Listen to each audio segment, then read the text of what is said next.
Hey there, art classes. It's Mr. K, and I'm the art teacher. Wish I could come into classroom. Can't quite do that right now, unfortunately, as you know. But we're going to do some really cool stuff here. Instead of in a classroom, I'm set up here in my garage, as you can probably see behind me. And we're going to work on some projects. I've got a really cool one today that deals with what we call positive and negative space and your initials. And you'll see how that works in just a minute here. All right, so let's check it out here today and see what we need to do this project with. First off, you guessed it, you're gonna need some paper. We're gonna need paper. I suggest a pencil, maybe a nice thick dark marker or like a Sharpie or something like that. Something to color it in with, like crayons, colored pencils, markers, anything like that would be cool, whatever you have around. And what we're going to be doing is we're going to be making something using your initials. We're going to kind of decorate your initials from your name. And we're going to use what we call positive and negative space to do it. Now, what is positive space and what is negative space? Well, I have this old template here for drawing different types of circles. And I realized, hey, you know what? This is a great way to explain it. The hard plastic part of the template, that's positive space. The negative space is this hole that stuff can stick through here in the middle of it. That's negative space. There's nothing there. We have negative space all around us. Like air is negative space. This table would be positive space. So we're drawing stuff. You could do it a couple different ways. Well, let's see here. I'm going to use this. I'm going to make a circle. There we go. I just have a circle. But what if I draw a box around it?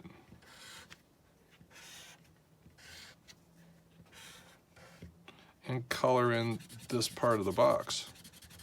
Now I'm coloring in my positive space. And it looks like there's a hole in a box. Well, what if I do the same thing again? And I draw my box. But this time, instead of coloring in the outside of the box, I color in the inside of the circle.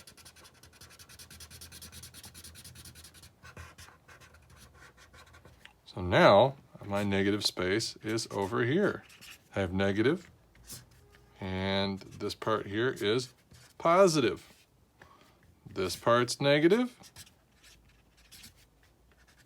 and this part, here, I'll put the arrow down here. This part's positive. That's what we're going to do today. We're going to draw out your initials for your name. Some of you have 3 letters for your initials. Some of you have 4. Some of you have only, maybe you don't have a middle name. So I just picked, these aren't my initials. I just like these initials. They look good. We're going to have our positive space, but instead of just having the negative space be blank and empty, we're going to color in all these negative spaced areas. So I'm going to show you how to do that. We're going to talk about what we need to do to make this happen. Okay, so I got my nice fresh piece of paper. You might want to use a pencil to start with on this. I'm going to use a pen just because it shows up better on the video and you'll be able to see it better. So what I want to do is I want to pick some letters. I'm gonna go with my daughter's initials. I'm going to start with an S, especially since it's nice and loopy. Now, we're going to make negative spaced areas, kind of like on this one. So to block this off, we have to go all the way to the absolute edge of the paper. So don't be afraid to actually go to the very, very top. So I'm going to start my S up here. They're going to be very skinny, very tall letters. I'll bring it down, make a nice tall S. Now, I don't think I said it yet on this video. I'm gonna probably go too fast for you sometimes, and that's okay. You're allowed to, you're supposed to pause the video and do some of the work on your own.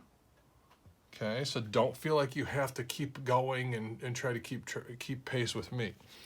I'm gonna intentionally go too fast or else it'll get really boring. So, I've got a nice tall S. Maybe I want to make this J with the line along the top.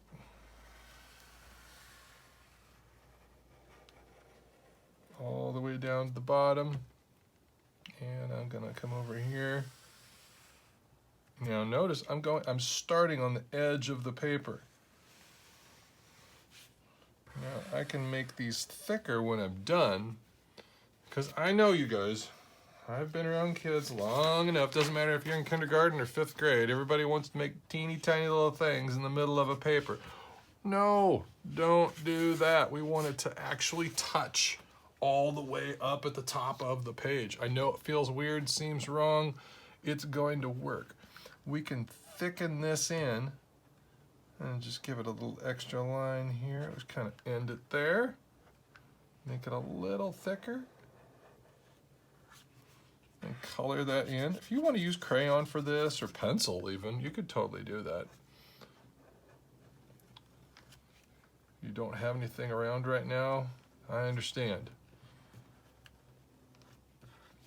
We're all kind of making it happen right now with the best we got. So bring that all the way down. Go ahead and fill in, make your letters a little thicker.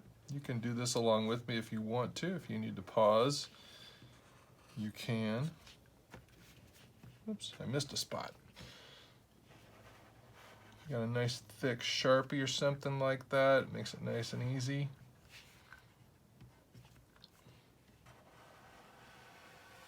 Just do it right next to that other line if you've got one of these wide markers. Come over here, I like it better that way. There we go.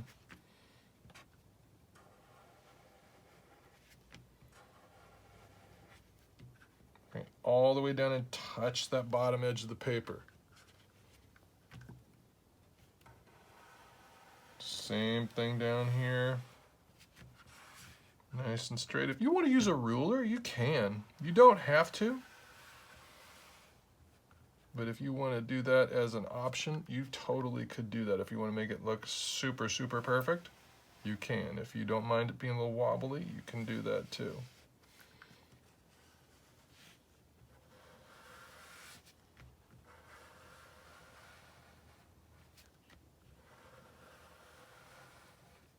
So there we go. Now I have all of my positive spaces. Now we can go ahead and color in these areas. And I'm just going to give it some basic color to start with. Let's see here. I'm going to go with some green over here on this end. Now, one thing about this, if you want to make some shapes and designs, if you've got a nice black marker here and you go over that edge a little bit, nobody's going to tell. And if you're working on a nice table in the kitchen or a dining room or wherever, you might want to put a piece of paper underneath. I've got this piece of cardboard underneath just for this, mainly so you can see my paper better. I had a white tabletop here. I had to cover it up. Now, am I going to color everything with this green? No, I'm going to take each little section and turn it into its own little batch of negative space. Wherever this blocks it off, it's almost like a wall in a room. You can't just walk through the wall. And we don't want any doors in this. It's not that kind of room. It's a little different. We want it to be kind of sectioned off and not go anywhere. So I can do this, and maybe I give it some purple shapes on here. I give it some of these little purple stars. And purple and dark blue. So I can do those all around and do the same thing for each one of these sections.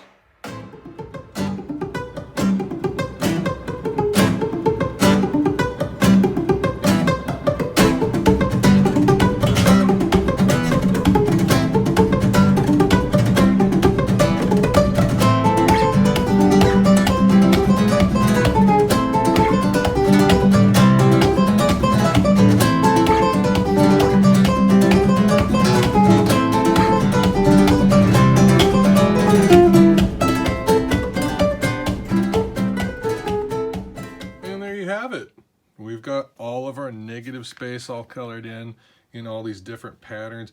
Now, Do you have to do these same exact patterns and colors? No, of course not. You can do whichever type you want. Do you have to use crayons? No, if you want to use watercolor, if you got some watercolors around, look super cool. If you want to use colored pencils, markers, whatever you have around, go for it. You can make it with, you could do it with just pencils too. Plain old pencil and maybe even some ballpoint pens. Anything will work. Just go all the way to the edge. You could do the same type of thing with just shapes. Doesn't have to be letters. So go ahead, play around with it, test it out, use those positive shapes and those negative shapes, and see what you can do. All right, that's it for today's lesson. Hope you had fun with that one. Test out those negative shapes and those positive shapes. See what you can do with it.